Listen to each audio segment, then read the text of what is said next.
Good morning students. So competitive ಎಕ್ಸಾಮ್ಸಲ್ಲಿ minimum ಅಂದರೆ 10 ಸಬ್ಜೆಕ್ಟನ್ನು ಓದಬೇಕು ನಾವು. ಸೊ ಆ 10 ಸಬ್ಜೆಕ್ಟಲ್ಲಿ ನಮ್ಮ ಮೆಂಟಲ್ ಎಬಿಲಿಟಿ ಸಹ ಒಂದು, 10 ಸಬ್ಜೆಕ್ಟಲ್ಲಿ ಮೆಂಟಲ್ ಎಬಿಲಿಟಿ ಸಹ ಒಂದು. ಹಾಗಾದರೆ ಈ ಮೆಂಟಲ್ ಎಬಿಲಿಟಿಯಲ್ಲಿ ಮಿನಿಮಮ್ ಕೆ ಪಿ ಎಸ್ ಸಿಗೆ 20 ಕಾನ್ಸೆಪ್ಟನ್ನು ನಾವು ಸ್ಟಡಿ ಮಾಡಲೇಬೇಕು. 20 ಕಾನ್ಸೆಪ್ಟನ್ನು ನಾವು ಸ್ಟಡಿ ಮಾಡಬೇಕು. ಅದೇ ಯು ಪಿ ಎಸ್ ಸಿಗೆ ಬಂದರೆ 20 to 35 ಕಾನ್ಸೆಪ್ಟನ್ನು ನಾವು ಸ್ಟಡಿ ಮಾಡಬೇಕು. 20 to 35 ಕಾನ್ಸೆಪ್ಟನ್ನು ನಾವು ಸ್ಟಡಿ ಮಾಡಬೇಕು. ಹಾಗಾದರೆ ಆ ಮೆಂಟಲ್ ಎಬಿಲಿಟಿ ಒಳಗೆ ಫಸ್ಟ್ ಚಾಪ್ಟರ್ ಯಾವುದಪ್ಪ ಅಂದರೆ ದಿಕ್ಕುಗಳು ಅಥವಾ ದಿಶಾ ಸೂಚಕಗಳು ಅಥವಾ ಡೈರೆಕ್ಷನ್ ಟೆಸ್ಟ್ ಅಂತ ಕರೀತಾರೆ. ಸೊ ಹಾಗಾದ್ರೆ ಡೈರೆಕ್ಷನ್ ಟೆಸ್ಟ್ ಅಂದ್ರೆ ಏನೇನು ಬರುತ್ತೆ, ದಿಕ್ಕುಗಳ ಬಗ್ಗೆ ನೋಡ್ತಾ ಹೋಗೋಣ. ಸೊ ದಿಕ್ಕುಗಳ ಬಗ್ಗೆ ನೋಡ್ತಾ ಹೋದಾಗ ನಾವು ಪ್ರಮುಖವಾಗಿ 4 ದಿಕ್ಕುಗಳನ್ನು ನೋಡ್ಬೋದು. ಇದನ್ನ ಪೂರ್ವ ದಿಕ್ಕು ಅಂತ ಕರೀತಾರೆ. ಪೂರ್ವ, ಪಶ್ಚಿಮ, ಉತ್ತರ, ದಕ್ಷಿಣ. ಸೊ ಇವು ಹೊಸಗನ್ನಡದಲ್ಲಿ. ಸೊ ಹಾಗಾದ್ರೆ ಇಂಗ್ಲಿಷಲ್ಲಿ east, west, north, south. East, west, north, south. ಹಾಗಾದ್ರೆ ಹಳೆಗನ್ನಡದಲ್ಲಿ ಏನಂತ ಕರೀತಾರೆ? ಮೂಡಣ. ನೆಕ್ಸ್ಟ್ ಪಡುವಣ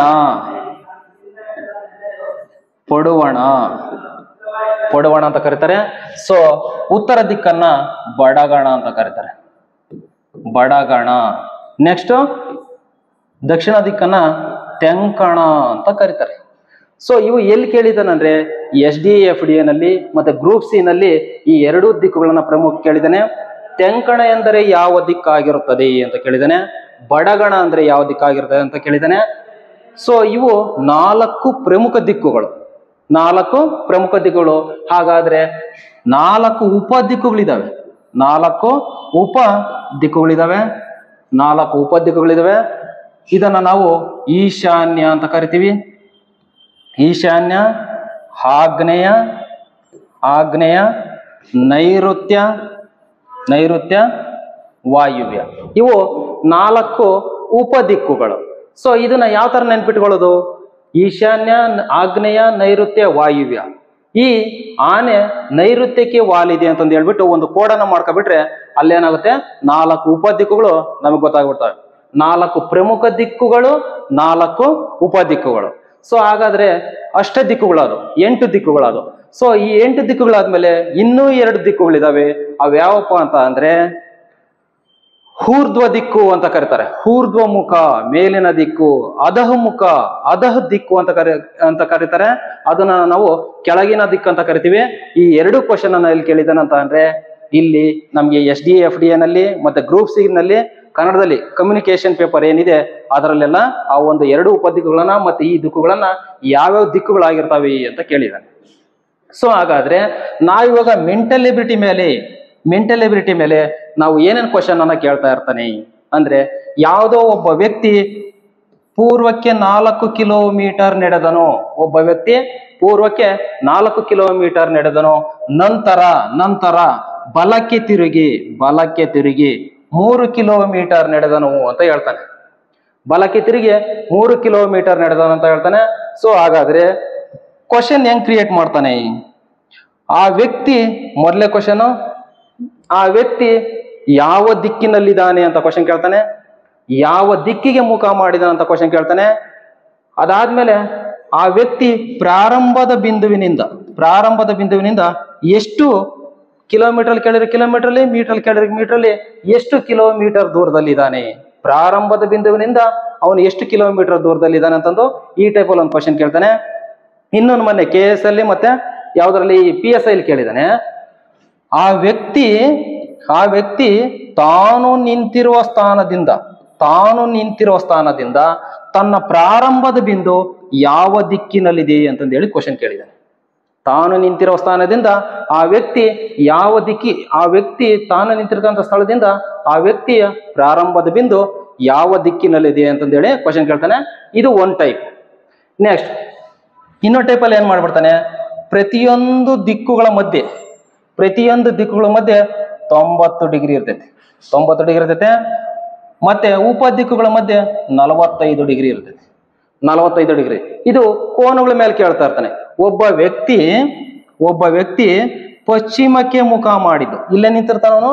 ಒಬ್ಬ ವ್ಯಕ್ತಿ ಪಶ್ಚಿಮಕ್ಕೆ ಮುಖ ಮಾಡಿದ್ದು, ಮುಖ ಮಾಡಿದ್ದು, ಆ ವ್ಯಕ್ತಿ ಉತ್ತರಕ್ಕೆ ಅಥವಾ ಗಡಿಯಾರದಲ್ಲಿ ಕ್ಲಾಕ್ ವೈಸ್ ಡೈರೆಕ್ಷನ್ ಅಲ್ಲಿ, ಗಡಿಯಾರದ ದಿಕ್ಕಿನಲ್ಲಿ 90 ಡಿಗ್ರಿ ತಿರುಗುತ್ತಾನೆ ಅಂತ ಹೇಳ್ತಾನೆ. ಗಡಿಯಾರ ದಿಕ್ಕಿನಲ್ಲಿ 90 ಡಿಗ್ರಿ ತಿರುಗುತ್ತಾನೆ. ನೆಕ್ಸ್ಟ್ ಅದೇ ದಿಕ್ಕಿನಲ್ಲಿ 45 ಡಿಗ್ರಿ ತಿರುಗುತ್ತಾನೆ ಅಂತ ಹೇಳ್ತಾನೆ. ಅದೇ ದಿಕ್ಕಿನಲ್ಲಿ 45 ಡಿಗ್ರಿ ತಿರುಗುತ್ತಾನೆ ಅಂತ ಹೇಳ್ತಾನೆ. ನಂತರ ಕೊನೆಯದಾಗಿ ಗಡಿಯಾರದ ವಿರುದ್ಧ ದಿಕ್ಕಿನಲ್ಲಿ 180 ಡಿಗ್ರಿ ತಿರುಗುತ್ತಾನೆ ಅಂತ ಹೇಳ್ತಾನೆ. ಗಡಿಯಾರದ ವಿರುದ್ಧ ದಿಕ್ಕಿನಲ್ಲಿ 180 ಡಿಗ್ರಿ ತಿರುಗುತ್ತಾನೆ ಅಂತ ಹೇಳ್ತಾನೆ. ಸೊ ಹಾಗಾದ್ರೆ ಆ ವ್ಯಕ್ತಿ ಈಗ ಯಾವ ದಿಕ್ಕಿಗೆ ಮುಖ ಮಾಡಿ ನಿಂತಿದ್ದಾನೆ ಅಂತಂದೇಳಿ ಈ ಟೈಪ್ ಅಲ್ಲಿ ಒಂದು ಕ್ವಶನ್ ಅನ್ನ ಕೇಳ್ತಾನೆ. ನೆಕ್ಸ್ಟ್ ಅದಾದ್ಮೇಲೆ ಮತ್ತೆ ಇನ್ನೊಂದು ಡಿಫ್ರೆಂಟ್ ಕ್ವಶನ್ ಕೇಳ್ತಾ ಇರ್ತಾನೆ. ಏನಪ್ಪಾ ಅಂತ ಅಂದ್ರೆ, ಇಬ್ಬರು ವ್ಯಕ್ತಿಗಳು ಮುಂಜಾನೆ ಸೀತಾ ಮತ್ತು ಗೀತಾರವರು ಪರಸ್ಪರ ಮುಖಾಮುಖಿಯಾಗಿ ಮಾತನಾಡುತ್ತಾ ನಿಂತಿದ್ದಾರೆ. ಸೀತಾರವರ ನೆರಳು ಗೀತಾರವರ ಬಲಕ್ಕೆ ಬಿದ್ದರೆ, ಸೀತಾರವರು ಯಾವ ದಿಕ್ಕಿಗೆ ಮುಖ ಮಾಡಿ ನಿಂತಿದ್ದಾರೆ ಅಂತಂದೇಳಿ ಕ್ವಶನ್ ಅನ್ನ ಹಿಂಗೆ ಡಿಫ್ರೆಂಟ್ ಕೇಳ್ತಾ ಇರ್ತಾನೆ. ಸೊ ಇಷ್ಟು ಇದರ ಬ್ಯಾಕ್ ಗ್ರೌಂಡ್. ಇದೊಂದು ಮೈಂಡ್ ಮ್ಯಾಪ್. 4 ದಿಕ್ಕುಗಳು, 4 ಉಪದಿಕ್ಕುಗಳು, ಇವೆಲ್ಲವನ್ನ ಸೇರಿಸ್ಬಿಟ್ಟು ಇದೊಂದು ಮೈಂಡ್ ಮ್ಯಾಪ್. ಈ ಮೈಂಡ್ ಮ್ಯಾಪ್ ಮೂಲಕ ನಾವು ಅಲ್ಲಿ ಏನ್ ಮಾಡಿರ್ತಾನಂದ್ರೆ ಸೆಂಟೆನ್ಸ್ ಫಾರ್ಮೇಶನ್ ಮಾಡ್ಕೊಟ್ಟಿರ್ತಾನೆ. ಅದನ್ನ ನಾವು ಈ ತರ ಮೈಂಡ್ ಮ್ಯಾಪ್ ಅಲ್ಲಿ ಏನ್ ಮಾಡ್ಬೇಕಂದ್ರೆ ಅವನೇನ್ ಸೆಂಟೆನ್ಸ್ ಹೇಳಿರ್ತಾನೋ ಇಮ್ಯಾಜಿನೇಷನ್ ಮಾಡ್ಕೊಂಡು, ನಾವೇ ವಾಕ್ ಮಾಡ್ತಿದೀವಿ ಅಂತ ತಿಳ್ಕೊಂಡ್ಬಿಟ್ಟು ಇಮ್ಯಾಜಿನೇಷನ್ ಮಾಡ್ಕೊಂಡು ನಾವು ವಾಕ್ ಮಾಡ್ತಿದೀವಿ ಅಂತ ತಿಳ್ಕೊಂಡು ಅಲ್ಲಿ ಏನ್ ಮಾಡ್ಬೇಕಪ್ಪ ಅಂದ್ರೆ ಪ್ರಾಬ್ಲಮ್ಸ್ ಅನ್ನ ನಾವು ಒಂದೊಂದಾಗಿ ಸಾಲ್ವ್ ಮಾಡ್ತಾ ಹೋಗೋಣ. ಸೊ ಹಾಗಾದ್ರೆ ಫಸ್ಟ್ ಕ್ವಶನ್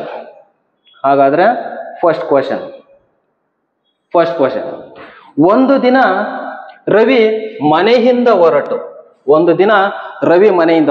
ಈ ತರ ಒಂದು ದಿನ ರವಿ ಮನೆಯಿಂದ ಹೊರಟು ದಕ್ಷಿಣ ದಿಕ್ಕಿನತ್ತ 10 ಕಿಲೋಮೀಟರ್ ದೂರ ಸೈಕಲ್ ತುಳಿದು ಕ್ರಮಿಸಿದನು. ನಂತರ ಬಲಕ್ಕೆ ತಿರುಗಿ 5 ಕಿಲೋಮೀಟರ್ ದೂರಕ್ಕೆ ಸೈಕಲ್ ಓಡಿಸಿದನು. ಅಲ್ಲಿಂದ ಪುನಃ ಬಲಕ್ಕೆ ತಿರುಗಿ 10 ಕಿಲೋಮೀಟರ್ ದೂರಕ್ಕೆ ಸೈಕಲ್ ಓಡಿಸಿದನು. ಅಲ್ಲಿಂದ ಎಡಕ್ಕೆ ತಿರುಗಿ ಮತ್ತೆ 10 ಕಿಲೋಮೀಟರ್ ದೂರಕ್ಕೆ ಸೈಕಲ್ ಓಡಿಸಿದನು. ನೇರವಾಗಿ ತನ್ನ ಮನೆ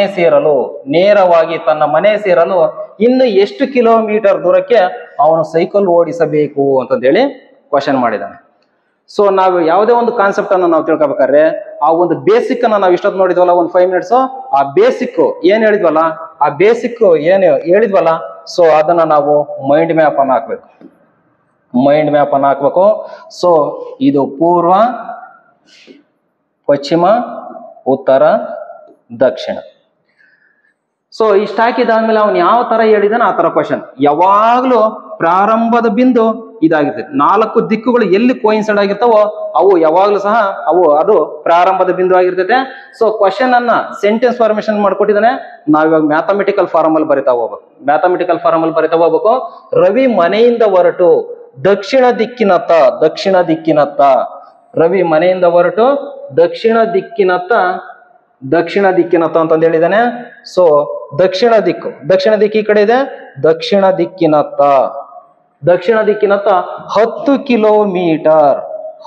ಕಿಲೋಮೀಟರ್ ಸೈಕಲ್ ತುಳಿದು ಕ್ರಮಿಸಿದನು. ನಂತರ ಬಲಕ್ಕೆ ತಿರುಗಿ, ಸೊ ನಾವಿಲ್ಲಿಂದ ಈ ಕಡೆ ಬಂದಿದ್ವಿ ಅಂದ್ರೆ ದಕ್ಷಿಣ ದಿಕ್ಕಿಗೆ ಸೌತ್ ಡೈರೆಕ್ಷನ್ ಬಂದಿದೀವಿ ಅಂತ ಅಂದ್ರೆ ಈ ಕಡೆ ನಾವು ಬಂದಿದೀವಿ ಅಂದ್ರೆ ಇದು ರೈಟ್ ಆಗುತ್ತೆ, ಇದು ಲೆಫ್ಟ್ ಆಗುತ್ತೆ. ನಾವೇ ಇಮ್ಯಾಜಿನೇಷನ್ ಮಾಡ್ಕೊಂಡ್ಬರ್ಬೇಕು. ಇದು ರೈಟ್ ಆಗುತ್ತೆ, ಇದು ಲೆಫ್ಟ್ ಆಗುತ್ತೆ. ದಕ್ಷಿಣ ದಿಕ್ಕಿನತ್ತ 10 ಕಿಲೋಮೀಟರ್ ಬಂದು ಬಲಕ್ಕೆ ತಿರುಗಿ 5 ಕಿಲೋಮೀಟರ್ ಚಲಿಸಿದನು.